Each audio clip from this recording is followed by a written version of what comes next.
perekonomian Indonesia sebelum dan sesudah kemerdekaan. Nah, di sini telah ada teman-teman kita yang akan memaparkan perekonomian Indonesia sebelum dan sesudah kemerdekaan.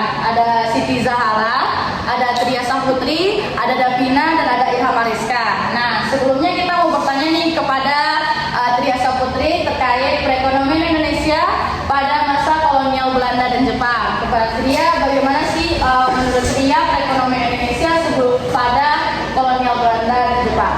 Baik, terima kasih Tata. Saya sedikit menjelaskan tentang perekonomian Indonesia pada masa sebelum kemerdekaan. Yang pertama yaitu pada masa pemerintahan Belanda, di mana perekonomian di Indonesia ini sedikit terbuka, dikarenakan tanam paksa ini dilakukan, upahnya itu diberikan tapi tidak sebanding dengan apa yang sudah dikerjakan. Dan kemudian pada masa pemerintahan Jepang ini, keadaan perekonomian Indonesia ini sedikit tertutup, dikarenakan Jepang tidak memberikan upah sama sekali kepada rakyat Indonesia. Ya baik, itu perekonomian Indonesia pada masa kolonial Belanda dan Jepang. Jadi dapat kita simpulkan bahwasanya pada masa Jepang itu perekonomian Indonesia itu tertutup karena apa tuh ya? Dikarenakan di sini kan ada masyarakat Indonesia itu sudah bekerja. Ya. Di sini bukan saja bekerja, tapi tidak terbuka. Oh begitu. Ya. Jadi ketika telah kita dengar sebelumnya bahwasanya pada masa kolonial Jepang itu perekonomian Indonesia tertutup karena kepentingan perang pada saat Jepang. Ya. Nah, seterusnya kita akan bertanya kepada Siti Zahara terkait perekonomian Indonesia pada saat kemerdekaan. Nah, bagaimana Siti Zahara perekonomian Indonesia pada masa kemerdekaan? Baik, terima kasih Tata.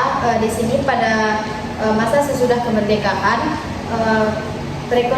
perekonomian itu tidak stabil karena tingginya tingkat inflasi atau krisis moneter karena beredarnya mata uang Jepang yang tidak terkendali dan juga kas negara yang kosong karena terjadinya perang Jepang. Perang Dunia Kedua. Baik, itu pada masa kemerdekaan negara Indonesia. Nah, selanjutnya kita beralih kepada perekonomian Indonesia pada saat Orde Baru. Nah, kepada Davina dipersilakan untuk menjelaskan. Pada saat Orde Baru, perekonomian Indonesia cenderung melemah dan krisis. Diawali dengan rendahnya nilai mata uang rupiah. Terima kasih kepada Davina. Selanjutnya kita beralih ke perekonomian Indonesia pada saat sekarang ini. Bagaimana saudara Ilham? Pada saat ini perekonomian Indonesia terus berkembang dengan pesat. Indonesia menjadi salah satu ekonomi terbesar di Asia Tenggara dan memiliki sektor ekonomi yang beragam, termasuk pertanian, industri, pariwisata, dan jasa. Meskipun masih dihadapkan pada berbagai tantangan seperti kesenjangan ekonomi, infrastruktur, dan ketahanan pangan, pemerintah terus berupaya untuk meningkatkan kesejahteraan masyarakat dan pertumbuhan ekonomi secara berkelanjutan.